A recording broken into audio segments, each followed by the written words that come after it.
Dando sequência ao nosso curso Destravando a Produção Acadêmica, e agora que você já sabe como destravar e você já sabe também o que é um texto acadêmico, vou te falar um pouco sobre os tipos de textos acadêmicos e suas possíveis diferenças, tá?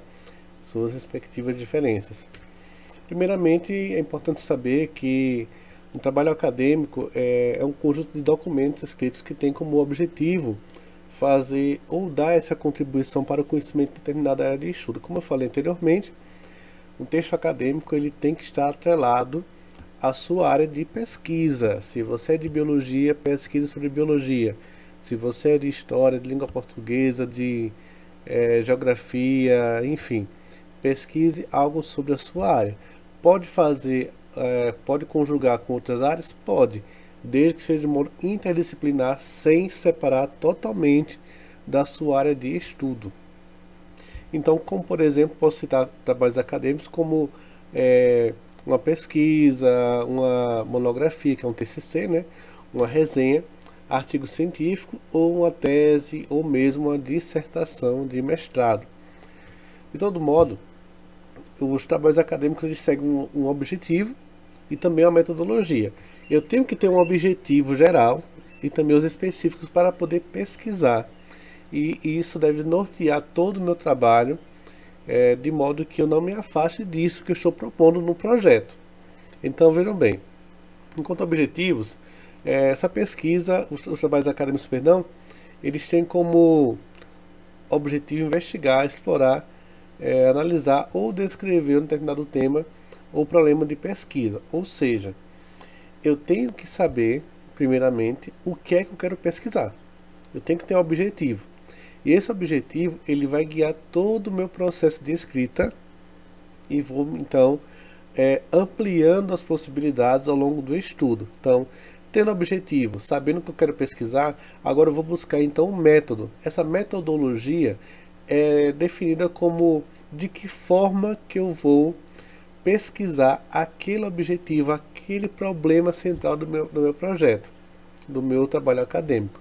Então, a metodologia ela segue um método científico envolvendo coleta de dados, análise, interpretação, conclusões embasadas. Pode ser uma pesquisa teórico-bibliográfica, pode ser, como por exemplo, teórico, em que eu vou utilizar autores renomados, livros, dissertações, uma bibliografia específica da área para que eu possa fundamentar aquilo que eu estou falando. Lembrando que a pesquisa acadêmica não é uma pesquisa de achismo, ela tem que estar fundamentada naquilo que a ciência diz.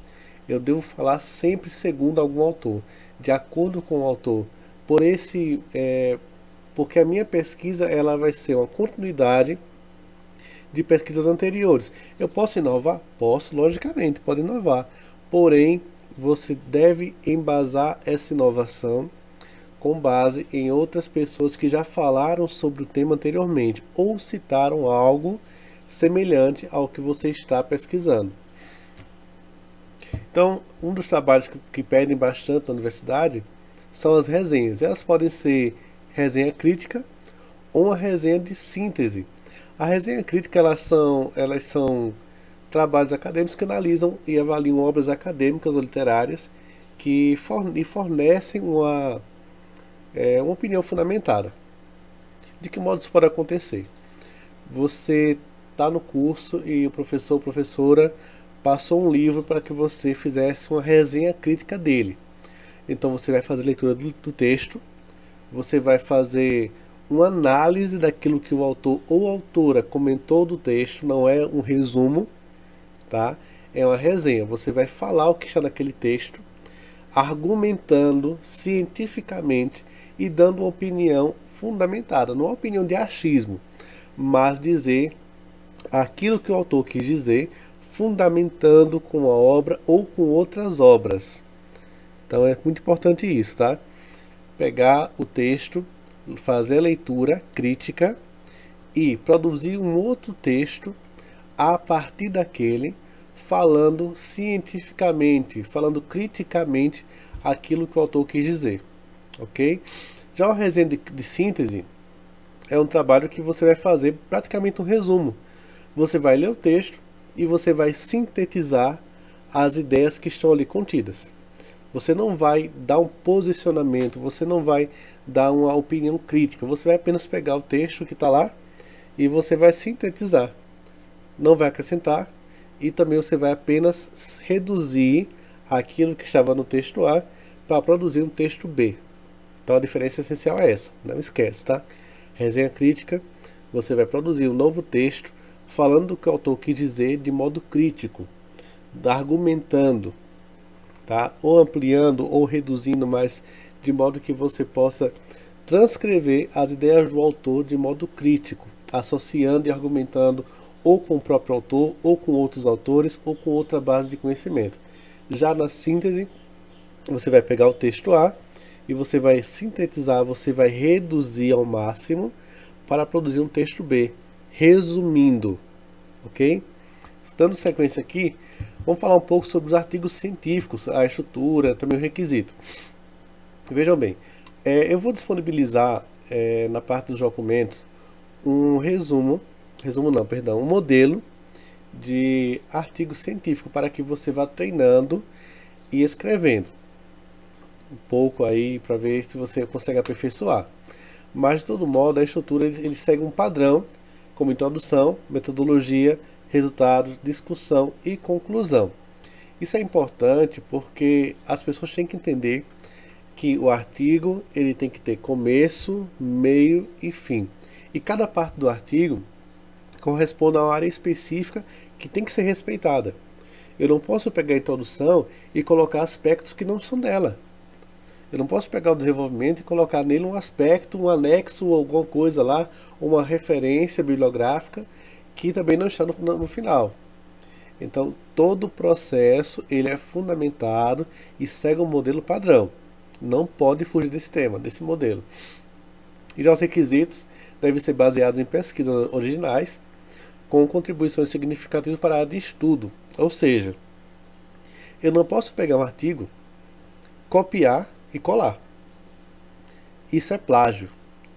Então eu não posso pegar uma coisa que já existe, só mudar o nome do autor e colocar o meu nome e tá tudo feito, tá beleza. Não, isso é crime, isso é plágio.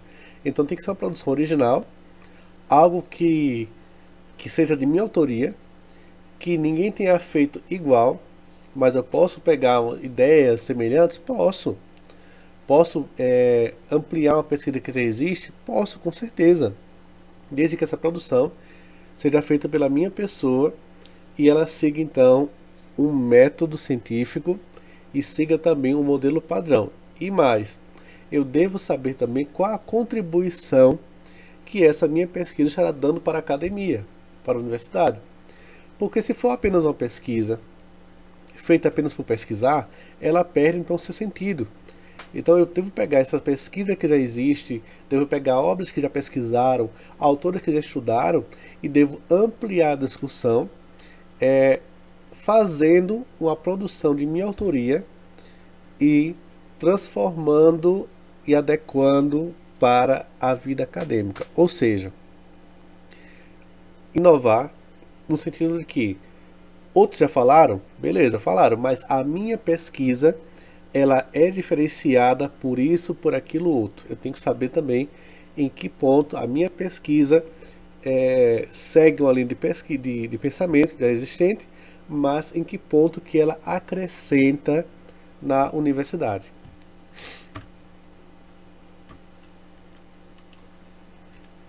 Bom, em relação às monografias, ao TCC, né, que é o tema do TCC, elas são trabalhos acadêmicos mais focados, geralmente abordando um tema específico dentro de uma disciplina. Ou seja, um tema que eu quero pesquisar, ele deve ser delimitado. Então é muito importante que o pessoal falha muito no TCC. Tem que ser uma pesquisa delimitada, em que eu devo fazer o recorte de onde eu quero começar e de onde eu quero parar. Não pode ser uma pesquisa aleatória, à toa, falando sobre ensino de história, o ensino de história e a pandemia. Sim, mas beleza. Mas o ensino de história onde? Beleza. Ah, o ensino de história em Alagoas. Sim, mas em Alagoas é grande. Em que cidade de Alagoas? O ensino de história na cidade de Arapiraca, Alagoas. Sim, mas beleza. Vamos recortar mais? Em que escola de Arapiraca? O ensino de história na escola fulano de tal, na cidade de Arapiraca. Beleza, delimitei. Então a minha pesquisa de ensino de história vai ser sobre aquela escola, a prática docente naquela escola, na cidade de Arapiraca, em Alagoas. Outro aspecto importante é o recorte temporal. Eu falei aqui, o ensino de história na pandemia. Sim, mas beleza, mas em que época da pandemia? 2020? 2021? Se foi 2020, então eu devo recortar de qual mês a qual mês. Ou posso abordar de modo amplo no ensino de história de 2020, que foi aquela fase que passamos do ensino presencial e passamos para o ensino remoto devido à pandemia da Covid-19. Então toda pesquisa tem que ser delimitada. Quanto mais você amarra o tema, melhor. Porque facilita para que você não perca então os rumos da pesquisa. A extensão dessa pesquisa, da monografia, ela pode variar de 20 a 100 páginas. Pode ser um pouco mais? Pode também, desde que você consiga amarrar totalmente o seu tema. Não é tão recomendado você fazer uma pesquisa tão ampla, porque você acaba perdendo foco. E se você perde esse foco, você acaba atrapalhando muito o seu trabalho. Então, TCC, temos aqui a etapa que é a escolha do tema. Importante saber o que você quer falar, saber qual é a área que você quer pesquisar, delimitar ao máximo, delimitar. Ou seja, você faz esse recorte temporal, geográfico, o recorte histórico, quando, onde, saber por que pesquisar isso. Então, desenvolver a pesquisa, coletar dados, buscar informações, buscar meios que você possa desenvolver a pesquisa e estruturar. Como? Através de uma metodologia específica, saber se você vai fazer uma pesquisa de campo, uma pesquisa oral, você vai fazer uma pesquisa qualitativa, se é quantitativa, como que é o tipo de pesquisa que você quer fazer. Dissertação em tese, né, que a dissertação é um texto do mestrado e a tese um texto do doutorado. Ele segue o mesmo padrão do TCC, só que de modo mais amplo e de modo mais denso. Então, dissertações são trabalhos realizados no nível de mestrado, envolvendo então a pesquisa avançada e contribuição para a área. Uma pesquisa de mestrado ela é mais profunda, porque você vai ter mais tempo de desenvolver e você vai ter que tomar mais propriedade daquela área de pesquisa. E uma tese tem que ser uma contribuição original e significativa para o conhecimento, ou seja, você precisa fazer uma intervenção maior. Você precisa, numa tese, ter uma profundidade mais ampla, porque você vai ter 2 anos para pesquisar, para produzir praticamente. E nesses 2 anos você precisa se aprofundar cada vez mais e falar com mais propriedade sobre o assunto. Então é muito importante seguir as etapas. Primeiro, aprenda a fazer uma resenha. Depois, aprenda a fazer um artigo. Posteriormente, faz o teu projeto de pesquisa do TCC. Avança para o TCC. Faz depois o projeto de mestrado. Faz a tua dissertação. Depois faz o projeto de tese. Depois faz a tua tese. Porque você deve seguir as etapas. Não tenta atropelar as fases porque é pior. Então, na tese, você vai estar com mais maturidade, porque lá no passado você aprendeu de fato a fazer um artigo. E do artigo você foi ampliando para o TCC, para o projeto, para a dissertação, para a tese. Tudo ao longo do tempo. E com isso encerramos nossa aula. Espero que tenham entendido aí. Se ficou alguma dúvida, podem entrar em contato. Mas, de todo modo, a ideia foi essa. Espero que tenham compreendido. E vamos escrever, vamos produzir. Até a próxima aula.